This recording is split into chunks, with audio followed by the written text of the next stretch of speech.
Assalamualaikum warahmatullahi wabarakatuh. Hari ini saya akan mempresentasikan ujian praktek saya untuk pelajaran World History tentang Renaissance, yang merupakan masa peralihan dari abad pertengahan ke zaman modern. Renaissance bermula seusai krisis abad pertengahan akhir dan berkaitan dengan perubahan sosial besar-besaran. Menurut para pendukung Renaissance panjang, Renaissance adalah kurun waktu dari abad ke-14 sampai ke abad 17. Pandangan tradisional lebih menyoroti aspek-aspek modern awal dari Renaissance, sehingga berpendapat bahwa Renaissance adalah keterlepasan dari masa lampau. Tetapi, banyak sejarawan dewasa ini lebih menyoroti aspek abad pertengahannya, sehingga berpendapat Renaissance adalah kelanjutan dari abad pertengahan. Lalu, Renaissance adalah sebuah gerakan budaya yang berkembang pada periode kira-kira dari abad 14 sampai 17, dimulai dari Italia pada akhir abad pertengahan dan kemudian menyebar ke seluruh. Dalam dunia politik, budaya Renaissance berkontribusi dalam pengembangan konvensi diplomasi, sedangkan dalam ranah ilmu pengetahuan, gerakan Renaissance membantu meningkatkan ketergantungan atau kebutuhan atas hasil pengamatan atau observasi. Latar belakang Renaissance itu adanya kebudayaan Yunani Romawi adalah yang menempatkan manusia sebagai subjek pertama. Misalnya menampilkan manusia sebagai makhluk yang berpikir terus-menerus memahami lingkungan alamnya dan juga menentukan prinsip-prinsip bagi tindakannya sendiri demi mencapai kebahagiaan hidup atau eudaimonia. Kesusastraan Yunani, misalnya kisah tentang Odyssey karya penyair Yunani kuno Homerus, menceritakan tentang keberanian manusia menjelajahi suatu dunia yang penuh dengan tantangan dan pengalaman baru. Arsitektur ala Yunani Romawi mencerminkan kemampuan manusia dalam menciptakan harmoni dan dari aturan hukum, kekuatan, dan keindahan.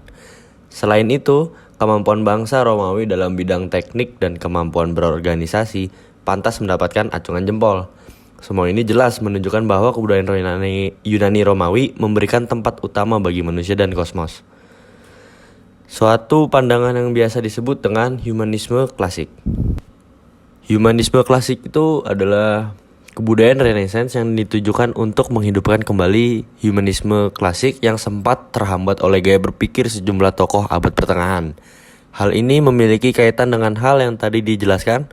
Apabila dibandingkan dengan zaman klasik yang lebih menekan manusia sebagai bagian dari alam atau polis, negara-negara kota atau masyarakat Yunani kuno, humanisme Renaissance jauh lebih dikenal karena penekanannya pada individualisme. Individualisme yang menganggap bahwa manusia sebagai pribadi perlu diperhatikan. Kita bukan hanya umat manusia, tetapi kita juga adalah individu-individu unik yang bebas untuk berbuat sesuatu dan menganut keyakinan tertentu.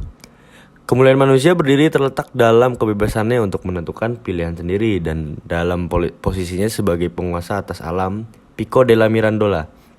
Gagasan ini mendorong munculnya sikap pemujaan tindakan terbatas pada kecerdasan dan kemampuan individu dalam segala hal. Gambaran manusia di sini adalah manusia yang diciptakan humanisme Renaissance, yaitu manusia universal atau Homo universal. Daftar tokoh-tokoh besar pada masa Renaissance ada 3 bidang.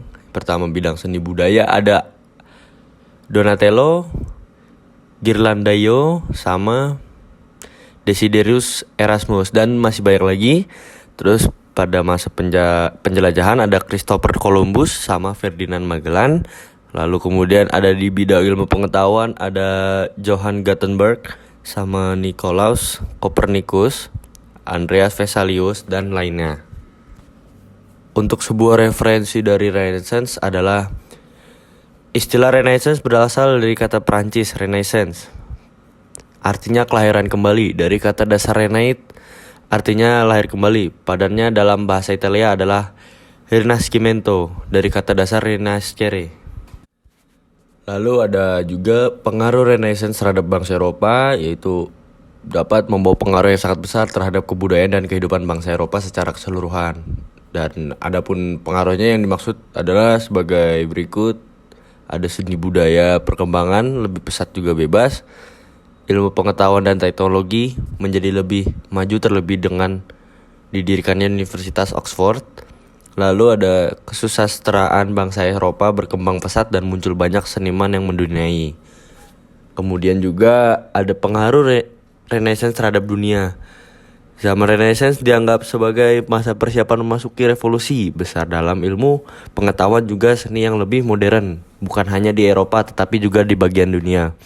Renaissance melahirkan berbagai pemikiran seperti penghargaan pada akal budi, empirisme yang lebih kuat, pemikiran saintifik, dan lain sebagainya. Untuk abad pertengahan akhir atau bisa dibilang zaman pertengahan akhir dari Renaissance adalah sebuah zaman dari sejarah Eropa yang utamanya meliputi abad ke-14 sampai ke-15 sekitar 1301 sampai 1500. Abad pertengahan akhir menggantikan puncak abad pertengahan dan digantikan oleh zaman modern awal dan di kebanyakan wilayah Eropa Renaissance. Serangkaian bencana, kelaparan dan wabah penyakit seperti bencana kelaparan besar pada tahun 1315 sampai 1317 dan wabah hitam membuat jumlah penduduk berkurang menjadi setengah. Selain berkurangnya populasi, terjadi pula ketegangan sosial dan peperangan endemik. Prancis dan Inggris mengalami kebangkitan yang serius dari kalangan petani, jekueri, pemberontakan petani, serta konflik selama lebih dari seabad dalam perang 100 tahun. Selain beberapa masalah tersebut, persatuan gereja Katolik digoncangkan dengan skisma barat. Secara kolektif, peristiwa-peristiwa tersebut terkadang disebut sebagai krisis abad pertengahan akhir. Sekian dari ujian praktek saya untuk pelajaran World History tentang Renaissance. Assalamualaikum warahmatullahi wabarakatuh.